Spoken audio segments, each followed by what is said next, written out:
زیدن، تینوں کا معنی ایک ہے اور تینوں کا حالتوں کا فرق ہے. اس حالت سے ہمیں کم از کم اگر ہم صرف پیش کے اوپر دیکھیں، جیسے قلم، قلمن بھی آتا ہے، قلمین بھی آتا ہے، بابن، بابن، بابن، یہ چیزیں ہمیں سمجھنی ہے حالت سے. آگے اگر ہم اس کو تھوڑا سا مزید دیکھنا چاہتے ہیں تو یہ کس وجہ سے ہے، یہاں کہتے ہیں کہ یہ فاعلی حالت ہے فاعل ہونے کی وجہ سے، یہ مفعولی حالت ہے مفعول ہونے کی وجہ سے، یہ اضافی حالت ہے. جب تنوین ہوگی، دو پیش ہوں گے تو یہ اسم فاعل بن رہا ہوگا. ہم سمجھ سکتے ہیں آسانی کے ساتھ کہ فاعل کام کرنے والے کو کہتے ہیں. اردو میں اگر کام کرنے والا ہوگا تو آپ آسانی سے سمجھ جائیں گے.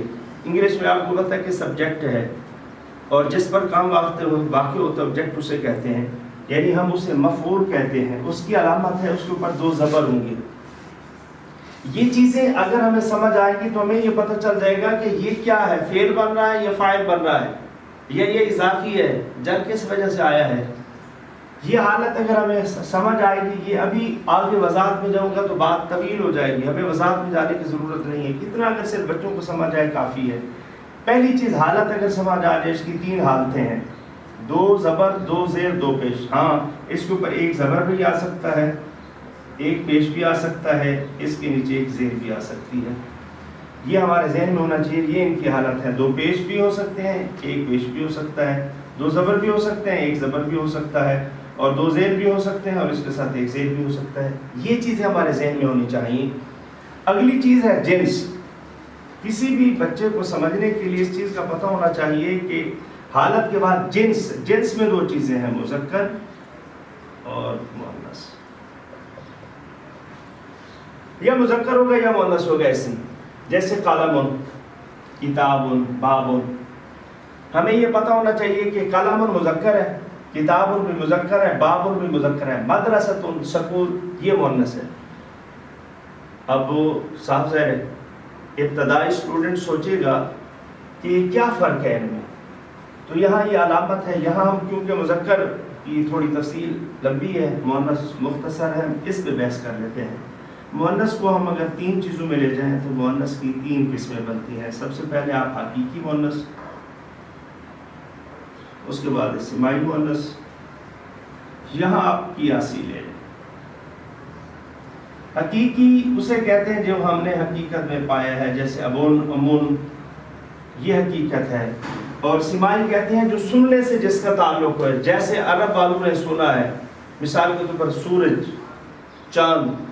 سورج نکلتا ہے، نکلتی ہے، چاند نکلتا ہے، نکلتی ہے، دہی کھٹا ہے، کھٹی ہے، سائیکل چلتا ہے، چلتی ہے. یہ ہمارے لیے سمجھانے کے لیے آسانی سے سمجھا رہا ہوں. اس کا تعلق اس سے ہے جو ہم نے سنا ہے، اس حقیقت کا تعلق اس سے ہے. یہ یہاں سننے سے آ گیا. اس کا تعلق عرب والوں نے جو سنا ہے، اس کا کوئی قاعدہ کلیہ قانون انہوں نے نہیں بتایا کہ ہاں اس کا پرماننٹ ایک قانون ہے، قاعدہ ہے کلیہ، اس کے مطابق چلے گا، ایسا نہیں ہے. آگے اگر ہم قیاس کی طرف آتے ہیں تو اس کا قانون انہوں نے بتایا. اس کی تین چیزیں انہوں نے بتا دی ہیں. کہ انہوں نے بتایا کہ اس کی نشانی ہے، تا ہوگا الف حمزہ، یا ہوگا الف یا حمزہ، یا بھی کہتے ہیں ہم اس کو، ٹھیک ہے. تا مدورہ اسے کہتے ہیں، الف مقصورہ اور الف ممدودہ. ان چیزوں کا اگر سمجھ آ جائے، یہاں جیسے مدرسۃ، آپ کو پتہ چل جائے گا یہ مؤنث قیاسی ہے. مدرسۃ، تا آ گیا، تا تانیث کی علامت ہے. اور جیسے خضراء، یہ رنگوں کے اکثر نام ہوتے ہیں، رنگوں کے جتنے نام ہوتے ہیں یہ مؤنث ہوتے ہیں. عورتوں کے نام آپ جانتے ہیں، شہروں کے نام اکثر ہوتے ہیں، ان میں مؤنث ہوتے ہیں. جیسے مکہ تا، یہاں مکہ تا جو آئے گا یہ بھی آپ کے سامنے مؤنث ہے. تو آگے اگر ہم آتے ہیں تو یہ سلمہ،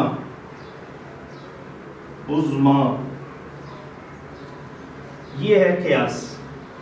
یہ چیز اگر سمجھ آ جائے تو آسانی ہو جائے گی بچوں کے لیے، تاکہ ان کو پتہ چل جائے کہ اس کی ہم نے کیا کرنا ہے.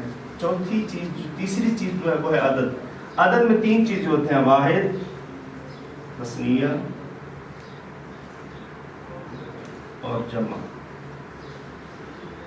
واحد ایک کو کہتے ہیں اردو کے اندر یہ انگلش کے اندر آپ جاتے ہیں تو واحد اور جمع ہوتا ہے. ایک کو واحد، ایک سے زیادہ کو ہم جمع کہتے ہیں. لیکن یہ عربی میں 3 چیز ہوتے ہیں. ایک کو واحد، 2 کو تثنیہ کہتے ہیں، اور 2 سے جو زیادہ ہوتا ہے اسے جمع کہتے ہیں. عدد کے حوالے سے ہم نے دیکھنا ہے کہ یہ واحد ہے، تثنیہ ہے، یہ جمع ہے.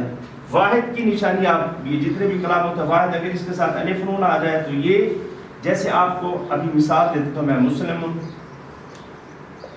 یہ واحد ہے. مسلمان، اگر الف لام ساتھ لگائیں گے یہ تثنیہ بن جائے گا. اور واو نون جمع کی نشانی ہے، مسلمون، یہ جمع ہو جائے گا.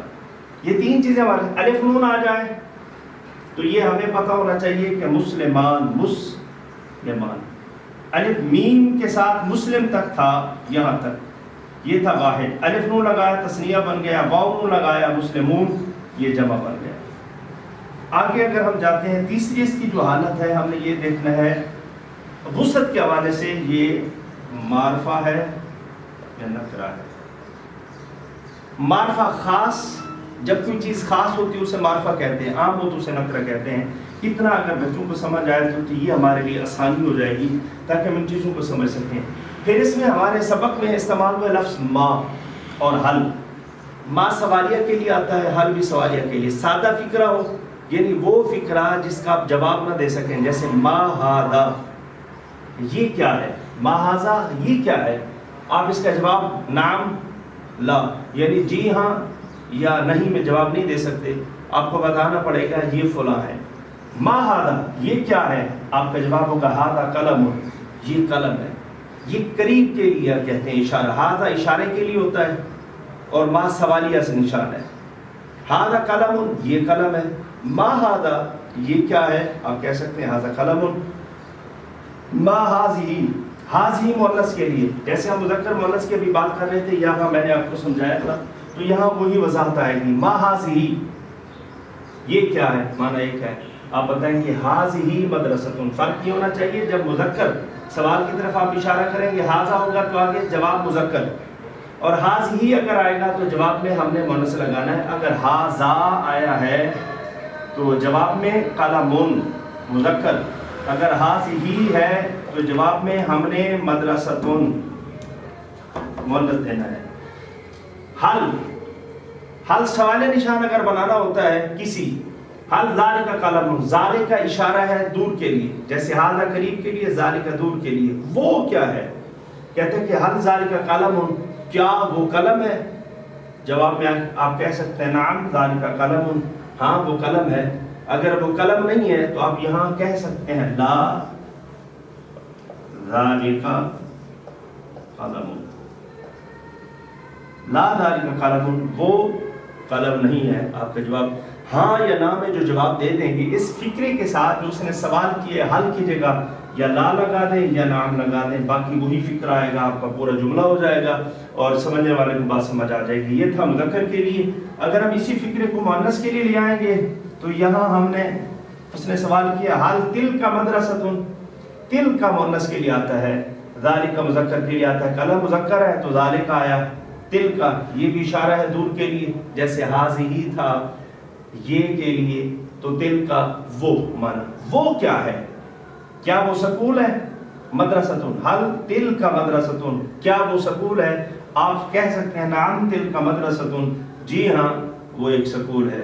یا آپ جواب دینا چاہیں لا تل کا مدرستون، نہیں وہ سکول نہیں ہے. آپ کا جواب تب بھی اگر وہ سکول ہے ٹھیک ہے، نہیں ہے. یہ سوالیہ جب بھی نشان، سوالیہ میں آپ کا یہ واضح طور حل اور آگے یہ نشان ہوتا ہے، اور انگلش اردو والا آپ سمجھ سکتے ہیں آسانی کے ساتھ. یہ چند ایک فکر آسانی کے لیے سمجھایا ہے بچوں کو.